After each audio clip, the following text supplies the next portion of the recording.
Thanks, Jeremy and Will. I know we've got some kids here, and I know some will be going over to the park. And who's leading the crew? Who's leading the crew over there? All right. So, Jane, if you'll come up and I've got a little, what's called the grass challenge that you all can choose to use. And it picks up on Isaiah's invitation and Jesus' invitation to consider the lilies of the field. And so, what you all, the kids who go with Janie over to the park, you'll be having some challenges that involve some grass over there, and exploring it and using it and seeing what happens with it, and then we'll see what you have to share when you come back over here. With that in mind, let me read the next passage, which comes from the Gospel of Matthew, chapter 6, starting at verse 27. And Jesus said, "And can any of you, by worrying, add a single hour to your span of life? And why do you worry about clothing? Consider the lilies of the field, how they grow. They neither toil nor spin. Yet I tell you, even Solomon in all his glory was not clothed like one of these. But if God so clothes the grass of the field, which is alive today and tomorrow is thrown into the oven, will he not much more clothe you? You have little faith. Therefore, do not worry." This is the word of the Lord.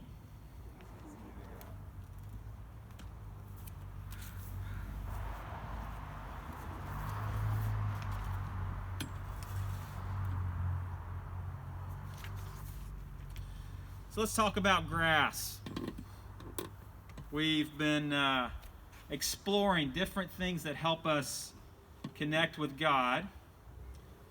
We've talked about the trees and the water and the birds and the wind. And today we're going to talk about grass. Now, I know some of you are thinking, finally, Ken's going to preach on marijuana and about some of the medicinal benefits of it. But I'm sorry to disappoint you that this is not going to be a sermon on that kind of grass. This is having to do with the grass that's under your feet, the grass right there that's here all around us and in so many other places. And you may be wondering, how in the world can you preach a sermon on grass? What is there that can be taught about this? How can we encounter God with this kind of grass? How is that possible? Well, join with me. Let's go and find out what we learn. Now, I'm not the first person to try to preach a sermon about grass. In the passage that Jeremy read, you find Isaiah, and the first thing that God says to Isaiah is, "Comfort my people." That's good. I like to hear that. Comfort my people. We want to hear comfort. We want to feel comfort. We want to be comforted and encouraged, and that's a good message. And then Isaiah gets to this point where God says, "Cry out." And so Isaiah says, "Okay, what do I cry out? What do you want me to say?" And I have to say, almost as an aside, I can really empathize with Isaiah's situation, because every week I hear God saying, "Go ahead, preach, Ken." And I'm like, what do you want me to say? Help me figure out what to say. So Isaiah says this. He says, "What do you want me to cry out? Do you want me to cry out about these things that have invaded us from a foreign land and come and wreak havoc on our land? Do you want me to pray about the challenges that are happening between people of different ethnic backgrounds causing harm to each other? Do you want me to pray about how our economy has tanked? Do you want me to pray about how our leaders haven't protected us?" Now, I'm talking about Isaiah's time, okay?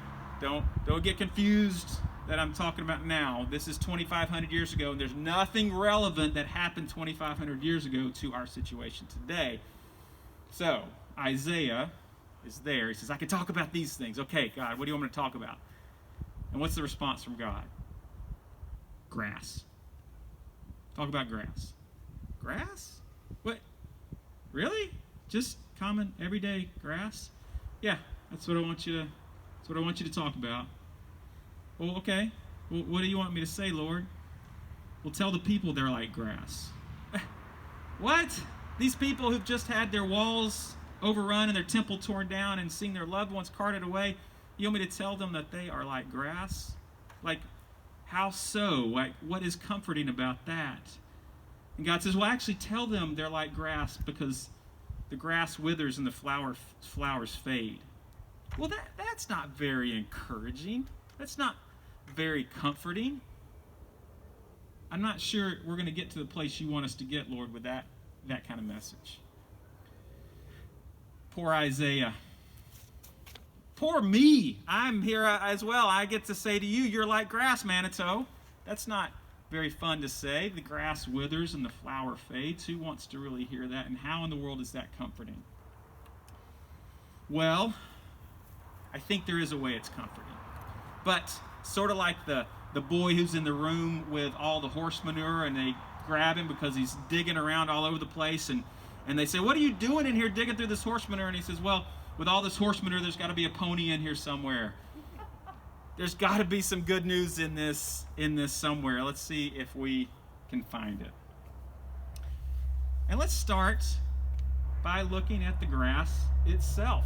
I mean, it's worth paying attention to the very thing which it is we're talking about specifically. And so what I want you to do is actually lean over and pull up some grass. If you can get it in the roots as well, then that's great.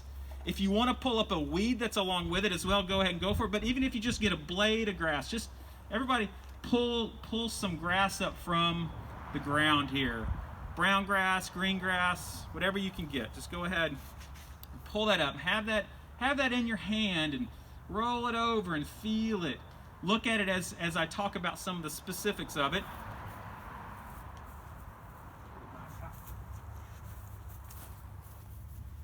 I prepared for this, so I went and actually found some good green grass with the roots going down. It's over there where Gary's bringing the rhododendron back to life. So there's some good, lively green grass that's over there. So this is what we call grass. But you might be surprised to find out that there's 9,000 different varieties of grass, which I had no idea there are that many kinds of grass. This is just one of the many, many types of grass. And so the first thing about grass is it's very diverse. There's lots of different kinds of grass.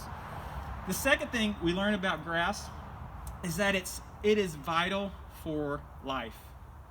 That of those kinds of grass, it includes grasses such as rice and wheat and corn and oats.